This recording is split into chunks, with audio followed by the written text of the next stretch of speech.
സാമൂഹ്യമാധ്യമങ്ങളിലൂടെ സാമുദായിക ധ്രുവീകരണം ലക്ഷ്യം വെച്ചുള്ള അപവാദ പ്രചരണങ്ങൾ നിയമപരമായി നേരിടുമെന്ന് ടി.എൻ. പ്രതാപൻ എം.പി. പറഞ്ഞു.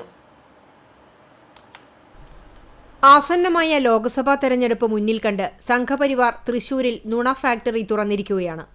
ബി.ജെ.പിയുടെ ദേശീയ ഐ.ടി. സെല്ലിന്റെ നേതൃത്വത്തിൽ അപകടകരമായ വ്യാജ വ്യവഹാര നിർമ്മിതിയാണ് നടക്കുന്നത്. തനിക്കെതിരെ പച്ചക്കള്ളം പ്രചരിപ്പിക്കുകയാണ്. വ്യക്തിഹത്യയിലൂടെ തെരഞ്ഞെടുപ്പ് നേരിടാമെന്നാണ് അവർ കരുതുന്നത്. ഇതിന് ബി.ജെ.പി. കനത്ത വില കൊടുക്കേണ്ടി വരും. ചെറുതും വലുതുമായ നുണകൾ പ്രചരിപ്പിക്കുന്നതിനുവേണ്ടി ആയിരക്കണക്കിന് ബോട്ട് അക്കൗണ്ടുകൾ, വിവിധ സാമൂഹ്യമാധ്യമങ്ങൾ, ബ്ലോഗർമാർ എന്നിവ ബി.ജെ.പി. ആർ.എസ്.എസ്. സംഘം തയ്യാറാക്കിയിട്ടുണ്ട്.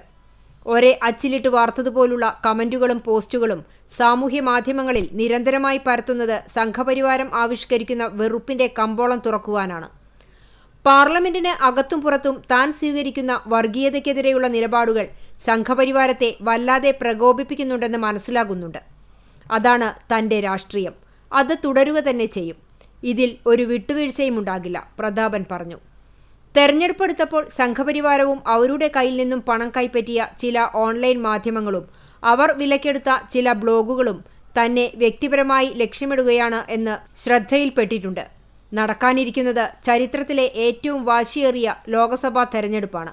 ഗാന്ധിജിയുടെ അനുയായികളും ഗോഡ്സെയുടെ അനുയായികളും തമ്മിലാണ് ഈ പോരാട്ടം. ഇവിടെ ഗാന്ധിജി ജയിക്കും. ഗാന്ധിജിയുടെ അനുയായികൾ വെറുപ്പിന്റെ ഉപാസകരെ തോൽപ്പിക്കും.